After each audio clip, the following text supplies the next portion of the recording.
ఓం శ్రీ గురుభ్యో నమః. శుక్ర గురువుల యొక్క కలయిక జూలై 26వ తారీఖు నుంచి ఆగస్టు 21వ తారీఖు వరకు కూడా శుక్ర గురువుల యొక్క కలయిక ఏ విధంగా ఉందో ఒకసారి తెలుసుకుందాం. శుక్రుడు సుఖాన్ని, భోగాన్ని, సౌఖ్యాన్ని, ధనాన్ని ఇచ్చేవాడు శుక్రుడు. గురువు సంతానాన్ని, విద్యను, ధనాన్ని, అలానే యశస్సుని ఇచ్చేవాడు, తేజస్సుని ఇచ్చేవాడు. అలానే కొన్ని విషయాల్లో ప్రత్యేకంగా గురువు యొక్క ప్రత్యేకతలు కూడా చాలా బాగా చెప్పబడింది. అయితే గురువు ధనాన్ని, సంతానాన్ని, సౌఖ్యాన్ని, సుఖాన్ని ఇచ్చేవాడు కూడా గురువు. విద్యాకారకుడు కూడా గురువే. అలాగా శుక్ర గురువుల యొక్క కలయిక ఏ విధంగా ఉండబోతుంది? దాదాపుగా 26 రోజుల పాటు శుక్రుడు యొక్క గురువు యొక్క కంజంక్షన్ కావటం, మిథున రాశిలో కలయిక వల్ల మనకి ఎలాంటి ఫలితాలు ఉంటాయో తెలుసుకుందాం. ముందుగా ముఖ్యంగా శుక్రగ్రహము మృగశిరా నక్షత్రం 3వ పాదంలో ప్రవేశంతో మిథున రాశిలో ప్రవేశం జరుగుతుంటుంది. అలానే జూలై 26వ తారీఖున ఉదయం 8:57 శుక్రగ్రహము మిథున రాశిలో సంచారం చేయటం, ఆల్రెడీ ఉన్న గురువు మిథున రాశిలో ఉండటం వల్ల శుక్ర గురువుల యొక్క సంచారం జరుగుతుంది. అది ఎన్ని రోజుల వరకు ఉంటుంది అంటే 26 రోజుల పాటు ఉంటుంది.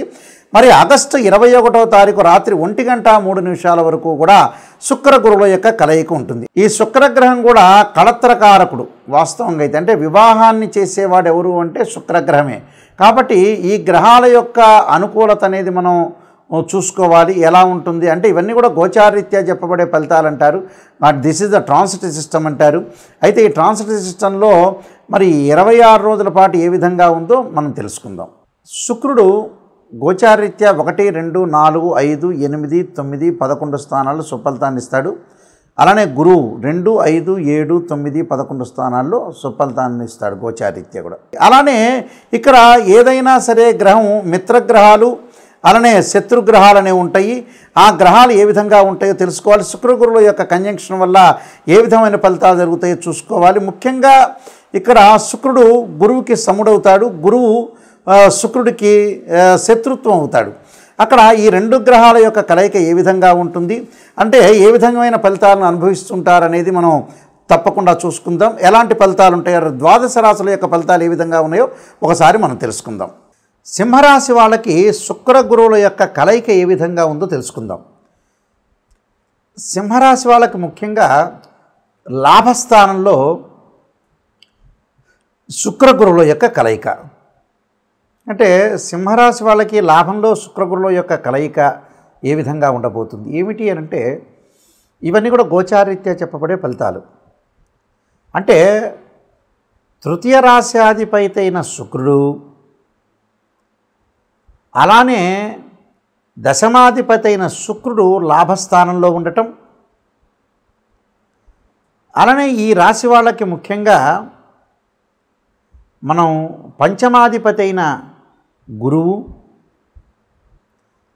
అలానే షష్ఠమాధిపతి అయిన గురువు ఏకాదశ స్థానంలో ఉండటం జరిగింది ఇక్కడ. అంటే శుక్రగురువుల యొక్క కంజంక్షన్ జరిగింది ఇక్కడ. ఈ శుక్రగురువుల యొక్క కంజంక్షన్ వల్ల ఏ విధంగా ఉండబోతుందో మనం తెలుసుకునే ముందు 11వ స్థానంలో అన్నీ కూడా సుఫలితాలు ఇస్తాయి. ఇవన్నీ కూడా గోచారరీత్యా చెప్పబడే ఫలితాలు అంటాం. ఈ గోచారరీత్యా చెప్పబడే ఫలితాల్లో లాభంలో ఏ గ్రహం ఉన్నా కూడా సుఫలితాన్ని ఇస్తాడు. మరి మొట్టమొదటగా శుక్రుడు ఎలాంటి సుఫలితాన్ని ఇస్తాడు అంటే వృత్తి వ్యాపారంలో తలచిన ప్రతి పని కూడా వాళ్ళకు అమలు కావటం ఒకటి, బంధుమిత్రుల యొక్క సహకారము, సానుభూతులు లభించే అవకాశం, అలానే ముష్టాన్న భోజనము, విందులు, వినోదాలు, అలానే విందులు వినోదాలతో కాలం గడపటం, శుభ కార్యక్రమాల్లో ముందుకు వెళ్ళటం, నూతన మిత్రుల ద్వారా, స్నేహితుల ద్వారా కూడా లాభం కలిగే అవకాశాలు ఎక్కువ ఉంటాయి.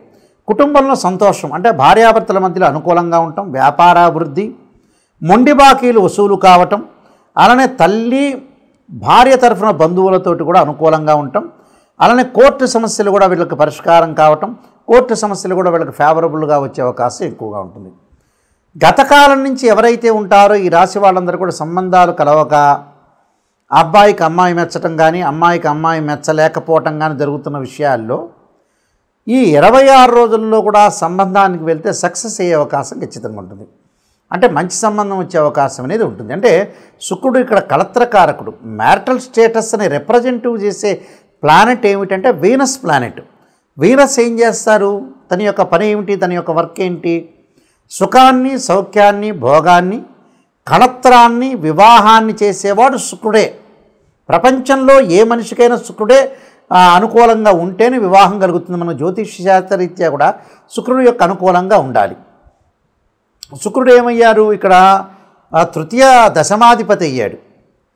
ఇక్కడ ఏకాదశ స్థానంలో ఉండటం వల్ల సోదరుల మధ్యలో అన్యోన్య దాంపత్యము, సోదరుల మధ్యలో అన్యోన్యంగా ఉండటం, అలానే భార్యాభర్తల మధ్యలో అన్యోన్య దాంపత్యము, సోదరుల మధ్యలో బాంధవ్యం బాగా పెరగటం, వృత్తిపరంగా అనుకూలంగా ఉండటం. దశమాధిపతి అయ్యాడు కాబట్టి వృత్తిపరంగా కూడా అనుకూలంగా ఉండటం. దాని తర్వాత వాళ్ళకి బంగారు ఆభరణాలు కొనుగోలు చేయటం, జ్యువెలరీ షాప్ వాళ్ళకి అధికంగా డబ్బులు రావటం, అలానే డైమండ్సు, ముత్యాలు ఇలాంటివి ఏదైతే కనకపుష్యరాగాలు, జెమ్స్ సంబంధించిన అమ్మే వాళ్ళకు అనుకూలంగా ఉండటం, అలానే బట్టల షాపులు అంటే ఏదైతే క్లాత్ స్టోర్ వాళ్ళకు కూడా బాగా వ్యాపార అభివృద్ధి సాధించే అవకాశాలు ఎక్కువ ఉంటాయి. అంటే లాభబాటలో ఉండే అవకాశాలు ఉంటాయి. అంటే ప్రాఫిట్ అనేది బాగా ఎక్కువగా ఉంటుంది అర్థం.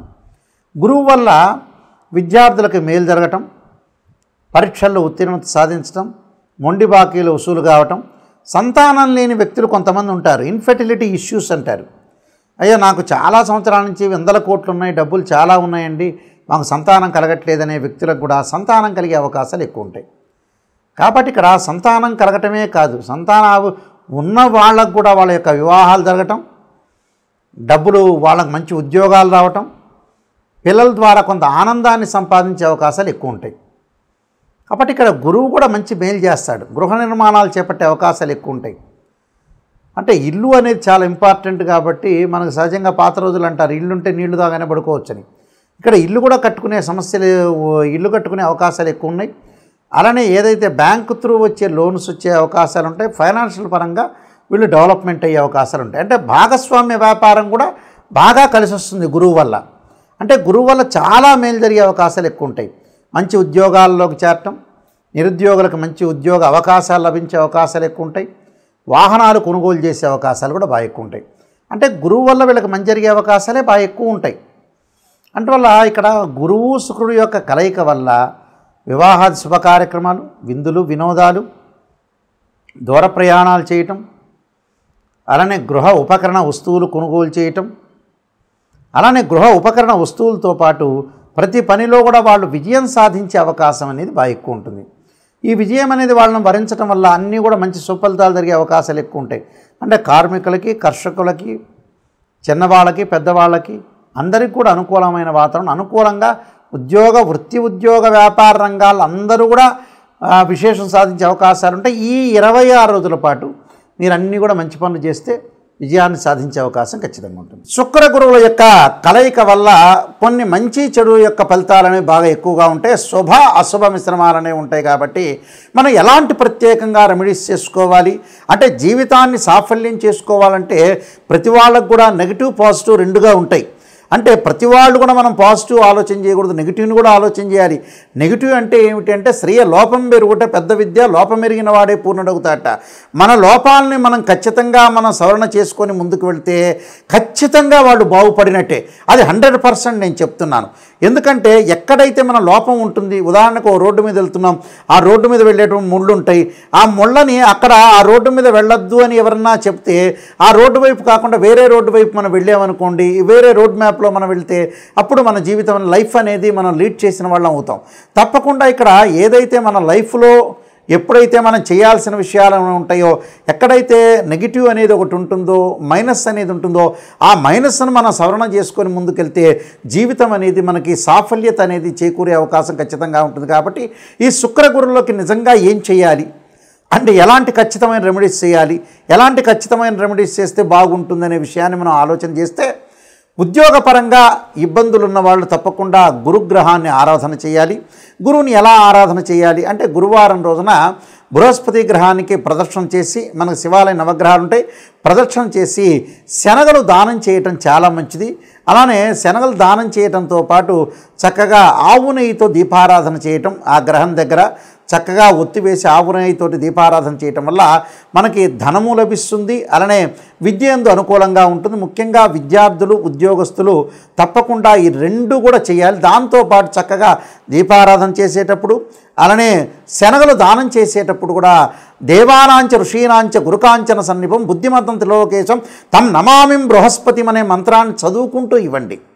అలానే శుక్రగ్రహం యొక్క దోషం పోవాలంటే వివాహం కావట్లేదు, కళత్రకారకుడు వివాహకారకుడు శుక్రుడే.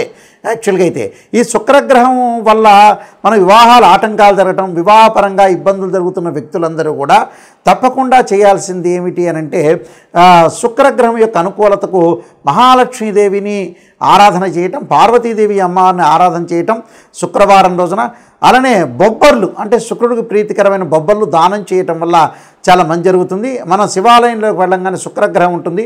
ఆ శుక్రగ్రహాన్ని ఆవు నెయ్యితోటి దీపారాధన చేయటం వల్ల కూడా చాలా మంచి జరిగే అవకాశం. అంటే వివాహాల ఆటంకాలు జరుగుతున్న వాళ్ళు కూడా తప్పకుండా వీళ్ళు కూడా ముఖ్యంగా అబ్బాయిలు వచ్చేటప్పటికల్లా సంబంధాలు దొరకట్లేదని చాలామంది కూడా చెబుతున్నారు. అక్కడ అబ్బాయిలు తప్పకుండా మనకు ముఖ్యంగా కన్యాపాశుపతాస్త్ర రుద్రాభిషేకం, అమ్మాయిలు వచ్చారు వరపాశుపతాస్త్ర రుద్రాభిషేకం, అఘోర గౌరీపాశుపతాస్త్ర రుద్రాభిషేకం చేయటం చాలా మంచిది. మరి ఈ శుక్రగ్రహానికి గురుగ్రహానికి అందరూ కూడా నవగ్రహాల యొక్క ప్రదర్శన చేయటం వల్ల చాలా మంచి ఫలితాలు వచ్చే అవకాశం ఉంటుంది. ప్రతివారం కూడా మనం తిరగటం వల్ల కూడా చాలా మంచి సుఫలితాలు జరిగే అవకాశాలు ఖచ్చితంగా ఉంటాయి. ఈ నియమాలు పాటించండి, మనకి మంచి జరిగే అవకాశం ఖచ్చితంగా ఉంటుంది. అందరికి కూడా మంచి జరగాలని ఆలోచన చేస్తూ సర్వే జనా సుఖినో భవంతు.